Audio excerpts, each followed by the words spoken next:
కాంగ్రెస్ మాజీ మంత్రి senior leader ఏదైతే జీవన్ రెడ్డి ఉన్నారో బీఆర్ఎస్ పార్టీలోకి వస్తున్నారని చెప్పేసి అయితే పెద్ద ఎత్తున ప్రచారం జరుగుతుంది. సో ఇదే అంశంపై మనతో మాట్లాడడానికి బీఆర్ఎస్ పార్టీ సీనియర్ లీడర్ మాజీ మంత్రి కొప్పులీశ్వర్ ఉన్నారు. అన్న నమస్తే. ఏంటి ఎప్పుడు జీవన్ రెడ్డి ఎంట్రీ ఎప్పుడు ఉండబోతుంది బీఆర్ఎస్ పార్టీ? అంటే జీవన్ రెడ్డి గారు అయితే కాంగ్రెస్ పార్టీకి రాజీనామా చేసిండ్రు. తప్పకుండా బీఆర్ఎస్ పార్టీలోనే జాయిన్ అవుతారనేటువంటి అనేక రకాల ప్రచారం జరుగుతుంది. సీనియర్ నాయకుడు, చాలా విషయాల పట్ల అవగాహన ఉన్నవాడు, తర్వాత పూర్వ కరీంనగర్ జిల్లాలో చాలా ప్రభావవంతమైన నాయకుడు.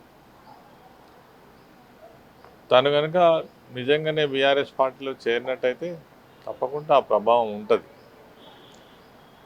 ఎందుకు అనంటే 40-50 సంవత్సరాలుగా కాంగ్రెస్ పార్టీలో అనేక రకాలైనటువంటి భూమిక పోషించినటువంటి నాయకుడు.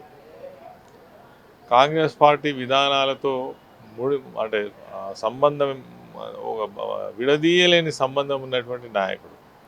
మరి అటువంటి నాయకుడు ఈ ప్రభుత్వంలో చాలా చిన్న చూపుకు గురై, ఆవేదనకు గురై, అంటే ఆయన వ్యక్తిగతంగా గురైనైతే నేను అనుకుంటలేను. జీవన్ రెడ్డి గారు చాలా విలువలు కలిగినటువంటి మనిషి. ఆయన మొదటి నుంచి కూడా ప్రజల్లో ఉన్నటువంటి నాయకుడు. తర్వాత ఆయన ఈ గవర్నమెంట్ ఇచ్చినటువంటి ఏవైతే 6 గ్యారంటీలు, 420 హామీలు ఏవైతే ఉన్నాయో వీటిని అమలుపరచడంలో ప్రభుత్వము ప్రజలపై చూపిస్తున్నటువంటి నిర్లక్ష్యం ఒకవైపు, రెండో వైపు ఆయన ఇంత సీనియారిటీ ఉన్నటువంటి నాయకుడిని కూడా కనీసమైనటువంటి ఒక్క జీవన్ రెడ్డి గారే కాదు, కాంగ్రెస్ పార్టీలో అనేక మంది నాయకులకు కూడా ఇదే విధానాన్ని కొనసాగిస్తున్నారు. దాంతో ఆవేదన కూడా గురైంది. అక్కడ ఉన్నటువంటి ఎమ్మెల్యేని జాయిన్ చేసుకోవడం, అక్కడ ఉన్నటువంటి క్యాడర్ ఎవరైతే ఇదివరకు దాకా తనకు వ్యతిరేకంగా పనిచేసినటువంటి వ్యక్తులే వచ్చి వాళ్ళపైన డామినేషన్ చేస్తుంటే చూడలేనటువంటి పరిస్థితి. తర్వాత ఈ మధ్య కాలంలో అక్కడ ఒక హార్డ్ కోర్ నాయకుడు చనిపోతే కూడా ప్రభుత్వం పట్టించుకోకపోవడం, కనీసం పలకరింపులో కూడా ఒక ఆవేదనతోటి ఉన్నటువంటి సందర్భాలలో ఆయన చాలా నెలల పాటు ఆలోచించి ఈ నిర్ణయం తీసుకున్నాడని నేను అనుకుంటున్నా. అంటే ఇప్పటికి కూడా జీవన్ రెడ్డి ఎక్కడ స్పష్టంగా చెప్పలేదు, నేను బీఆర్ఎస్ పార్టీలోకి వెళ్తున్నాను లేకపోతే ఇంకో పార్టీలోకి వెళ్తున్నాను అని చెప్పలేదు. ప్రజలు ఏదైతే కోరుకుంటున్నారో ఈ ప్రభుత్వం దిగిపోవడానికి ఎవరైతే అర్హులు, అంటే ప్రభుత్వం దింపడానికి ఎవరైతే సమర్థంగా ఉంటారో ఆ పార్టీ అని చెప్పేసి కూడా చాలా కుండబద్దలు కొట్టినట్టు చెప్తున్నారు. పర్సెంట్ ఏం చెప్పబోతున్నారు మరి? అదే అంటున్నా. ఇప్పుడు అప్పటి వరకు అయితే ఆయన మొత్తం ఆయనకు సంబంధించినటువంటి మద్దతుదారులతో ఒక మీటింగ్ పెట్టుకోవడం, కాంగ్రెస్ పార్టీకి రాజీనామా చేయడమే ఈ ప్రభుత్వం పైన ఉన్నటువంటి వ్యతిరేకతను కనపరచడం జరిగింది. అదేవిధంగా రేపు ఏ పార్టీలో చేరుతాడు అని అనడానికి తనకు ఆలోచన లేనటువంటి వ్యక్తి కాదు. అందుకే చెప్పకనే ఇండైరెక్ట్గా చెప్పిండు, రేపు ఈ ప్రభుత్వాన్ని కూలదోయడానికి ఆ గట్స్ ఉన్నటువంటి ప్రజల్లో ఆ యొక్క మద్దతు ఉన్నటువంటి పార్టీకే నేను మద్దతు చేస్తానేటువంటి అభిప్రాయాన్ని చెప్పకనే చెప్పడం జరిగింది. సరే, మాకు మా పెద్దలు కేసీఆర్ గారు, కేటీఆర్ గారు, హరీష్ రావు గారు ఉన్నారు, రాష్ట్రంలో ఉన్నటువంటి నాయకత్వం ఉంది, దీనిపైన కూడా ఆలోచన చేస్తూ ఉన్నారు. మరి ఇప్పటి వరకైతే ఒక స్పష్టమైనటువంటి నిర్ణయం అయితే ఉన్నట్టుగా లేదు, అటువైపు నుంచి కానీ ఇటువైపు నుంచి కానీ. కానీ నేను ఓవరాల్గా చెప్పే విషయం ఏంటంటే, జీవన్ రెడ్డి లాంటి నాయకులు బీఆర్ఎస్ పార్టీలోకి రావడం వల్ల ఖచ్చితంగా ఆ యొక్క ప్రయోజనం ఉంటుంది. ప్రజల్లో కూడా ఒక రకమైనటువంటి ఆ స్పందన కూడా వస్తుంది, మరి ముఖ్యంగా పూర్వ కరీంనగర్ జిల్లాలో. ఏం చెప్తారు? కొత్త చర్చ కూడా జరుగుతుంది, ప్రచారం కూడా జరుగుతుంది. కేటీఆర్ ఏదైతే ఇప్పుడు విదేశాల నుంచి వచ్చిన తర్వాత డైరెక్ట్ జీవన్ రెడ్డిని కలుసుకొని పార్టీలోకి రమ్మని కూడా ఆహ్వానిస్తారని చెప్పేసి కూడా ఒక ప్రచారం జరుగుతుంది. నిజమేనంటారా? ఏం చెప్తారు? కేసీఆర్ సమక్షంలో జాయిన్ అవుతారా, మరి కేటీఆర్ సమక్షంలో జాయిన్ అవుతారా? ఏం చెప్తారు? అది అటువంటి ఆలోచన ఉంటే ఉండవచ్చు, కానీ ఇప్పటి వరకైతే పార్టీలో నిర్ణయం తీసుకున్నట్టుగానైతే లేదు.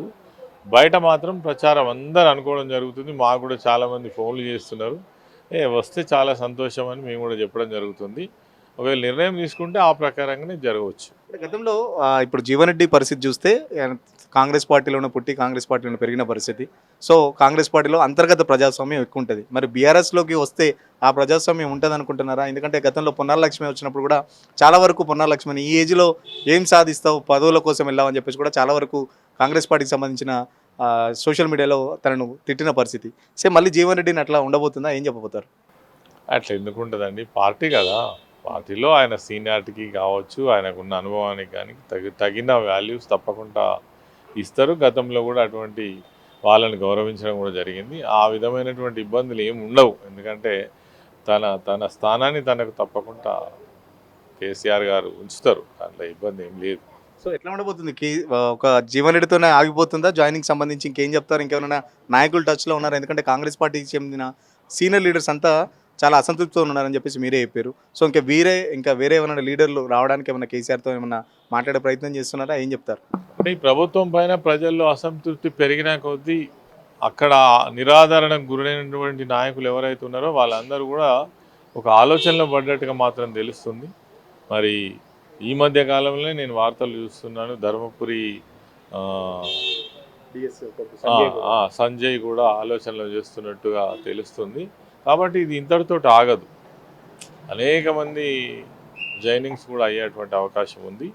ఎందుకంటే ప్రజల్లో రోజు రోజుకు బీఆర్ఎస్ పార్టీ పైన, కేసీఆర్ గారి నాయకత్వం పైన, గత ప్రభుత్వంలో జరిగినటువంటి అభివృద్ధి సంక్షేమం పైన కూడా ప్రజలకు ఒక స్పష్టమైన అవగాహన ఉంది. ఇది మాటల ప్రభుత్వం, చేతల ప్రభుత్వం కాదు, మోసపూరితంగా అధికారంలోకి వచ్చిందే తప్ప ప్రజలను ఏదో ఉద్ధరించడానికి కాదు అనేది మాత్రం ఖచ్చితంగా ప్రజలు ఇలా ఆలోచిస్తున్నారు. ఏ నిమిషంలో ఎప్పుడు అది ఎలక్షన్స్ వచ్చినా, అంటే మొన్న వచ్చినటువంటి స్థానిక సంస్థల ఎన్నికలు వేరు, నిజంగానే ప్రభుత్వాన్ని మార్చే ఎన్నికలు ఏ వచ్చినా తప్పకుండా ప్రజలు ఏకపక్షంగా బీఆర్ఎస్కు మరి మద్దతు పలకడానికి సిద్ధంగా ఉన్నారని మనమైతే మాట్లాడుకోవచ్చు. ఖచ్చితంగా జీవన్ రెడ్డికి సంబంధించి ఎంట్రీకి సంబంధించి ఇప్పటివరకు అయితే పార్టీలో ఎలాంటి స్పష్టమైన వైఖరి అయితే లేదు. సో ఏదైతే విదేశాల నుంచి వెళ్ళి కేటీఆర్ వచ్చి మళ్ళీ జీవన్ రెడ్డి ఇంటికి స్వయంగా వెళ్తారని చెప్పేసి మీరు విన్నట్టే నేను కూడా విన్నాను. సో జగిత్యాలకు సంబంధించి ఏదైతే కాన్స్టిట్యున్సీలో ఇప్పటికే బీఆర్ఎస్ పార్టీలోకి జీవన్ రెడ్డి వెళ్తున్నారని చెప్పేసి పెద్ద ఎత్తున ప్రచారం జరుగుతుంది. మాకు కూడా చాలా వరకు ఫోన్ కాల్స్ వస్తున్నాయి. ఖచ్చితంగా జీవన్ రెడ్డి కనుక వస్తే బీఆర్ఎస్ పార్టీకి సంబంధించి పూర్వ కరీంనగర్లో అయితే ఉమ్మడి కరీంనగర్లో చాలా పూర్వ వైభవం వస్తుందని చెప్పేసి చెప్తున్న పరిస్థితి. జీవన్ రెడ్డితో పాటు ఇటు డిఎస్ ఏదైతే డి శ్రీనివాస్ కొడుకు సంజయ్ కూడా కాంగ్రెస్ పార్టీకి రాజీనామా చేసే ఆలోచన ఇట్లా చాలామంది కాంగ్రెస్ పార్టీ చేసిన 6 గ్యారెంటీలు కానీ లేకపోతే 4 హామీలకు సంబంధించి ప్రజల్లో చాలా వరకు అసంతృప్తితో ఉన్నారు. అటు పార్టీ విధానాల పట్ల కూడా అటు ఒరిజినల్ కాంగ్రెస్ నాయకులు కూడా చాలా అసంతృప్తితో ఉన్నారు. కాబట్టి ఖచ్చితంగా వాళ్ళందరూ బీఆర్ఎస్ పార్టీలోకి వస్తారు.